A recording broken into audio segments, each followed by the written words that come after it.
সত্যি মনটা অনেক খারাপ হয়ে গেছে। দুঃখ ভারাক্রান্ত হৃদয় আপনাদেরকে একটি সংবাদ দিতে যাচ্ছি। সুপ্রিয় নোয়াখালীবাসী, আসসালামু আলাইকুম।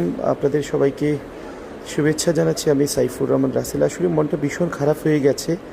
আপনারা জানেন আমরা আজকেই আমাদের নোয়াখালী বিভাগ দাবির যে জেলা সমাবেশ সেটি শেষ করেছি, কিন্তু অত্যন্ত দুঃখের বিষয় আমাদের যেই ভিডিওতে আমাদের যে ছোট ভাইটাকে দেখছেন সে হচ্ছে আমাদের নোয়াখালী বিভাগ আন্দোলনের সমন্বয়ক, আমাদের সদর উপজেলা শাখার নাম হচ্ছে তিহান।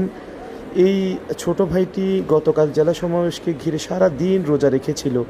এরপর রাতে তাকে অনেকবার বলেছে তুমি বাসায় চলে যাও, সারাদিন রোজা রেখেছো, কিন্তু সে আসলে বিভাগকে বা নোয়াখালীকে এতটাই ভালোবাসে, রাতে আমাদের ডেকোরেশন থেকে শুরু করে সবগুলো পাহারা দেওয়ার জন্য সারাদিন রোজা রেখে সারা রাত ওই ডেকোরেশনগুলো পাহারা দিয়েছে। আজ সারাদিন সকাল থেকে আমাদের সাথে সন্ধ্যা পর্যন্ত কাজ করেছে, বিকেল পর্যন্ত। আমি তাদেরকে রেখে একসাথে খেয়ে দিয়ে আমি যখন বাসায় গেলাম হঠাৎ করে জানতে পারলাম সে হার্ট অ্যাটাক করেছে। সবাই তার জন্য দোয়া করবেন। এই মুহূর্তে সেই সদর হাসপাতালে আছে, তার আসলে কার্ডিয়াক অ্যাটাক হয়েছে। আমরা সবার কাছে দোয়া চাচ্ছি। ওর আসলে মা নেই, মা মারা গিয়েছে অগ্নিদগ্ধ হয়ে কিছুদিন আগে। এর আগে তার বাবা আছেন, বাবা ছোট্ট একটা চাকরি করেন। আসলে সব মিলিয়ে আসলে তিহানের ভাগ্যে কী আছে আমরা জানি না, তবে আমি ব্যক্তিগতভাবে তার পাশে আছি, থাকবো, আমার বন্ধুরা থাকবে। আপনারা যে যেখান থেকে এই ভিডিওটি দেখছেন সবাই তিহানের জন্য দোয়া করবেন।